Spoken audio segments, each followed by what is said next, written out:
Hey everyone, this is Gabriel Basson and Thomas Keaveny with the Bolles Bugle. And today we're looking at how the Bugle staff puts together the editorial cartoon issue.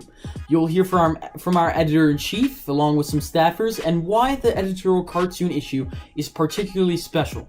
Please don't forget to like, subscribe, and share with your friends, and enjoy. The process starts out pretty simple. The entire staff, both editors and contributing writers, gather in the cave and have a pitch meeting. Here, they propose ideas for potential editorial cartoons separated into two categories, non-political and political.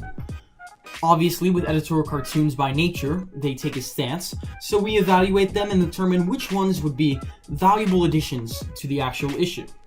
So normally we have 5 or 6 beats, and it's easier to come up with pitches because you have so many categories, but for editorial cartoons you have political and non-political. And you kind of have to see which one it fits in, and you have to balance between the two. So even though some people might think it's easier to come up with 5 non-political cartoons, we have to make sure that we have an even number of political cartoons.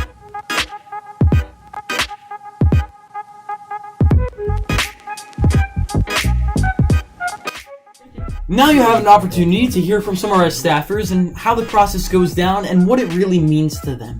That's like for you. I'm not an artist. I'm terrible at drawing, and I can't paint or do anything like that. So I actually found like a life hack. When I get an image of what I want to do in my mind, I'll look up line art of specific cartoons or specific items that I want to draw. For example, one of my things is Mulan and Mushu.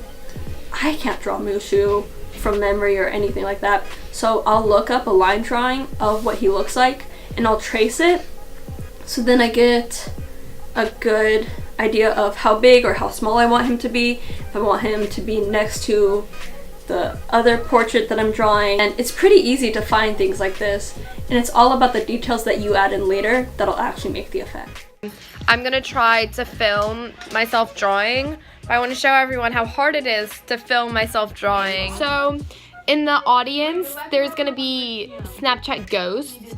So I'm drawing a wedding scene, and the guests at the wedding are Snapchat ghosts. These are the ghosts so far.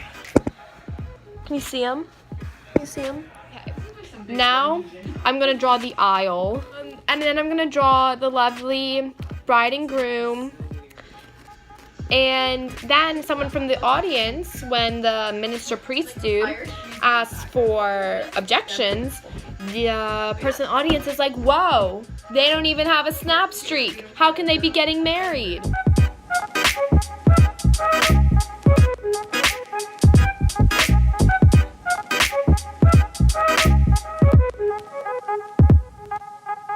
Really get to express yourself. With the normal issues, you kind of have to walk the line of pleasing everyone, but in political cartoons especially, which is like what I'm doing, they can be really like punchy, really like direct, like poignant, like hey, like in your face, you know, and like it doesn't have to revolve around pleasing everyone. So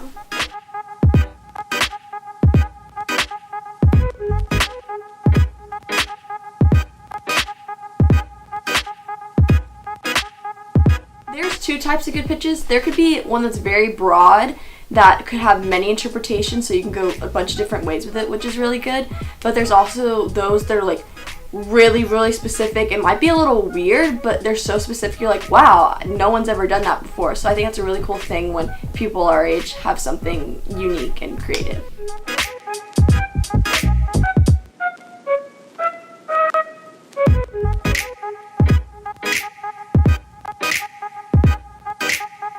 Alright, thank you guys so much for watching. Don't forget to like and subscribe, share with your friends. See you in the next video.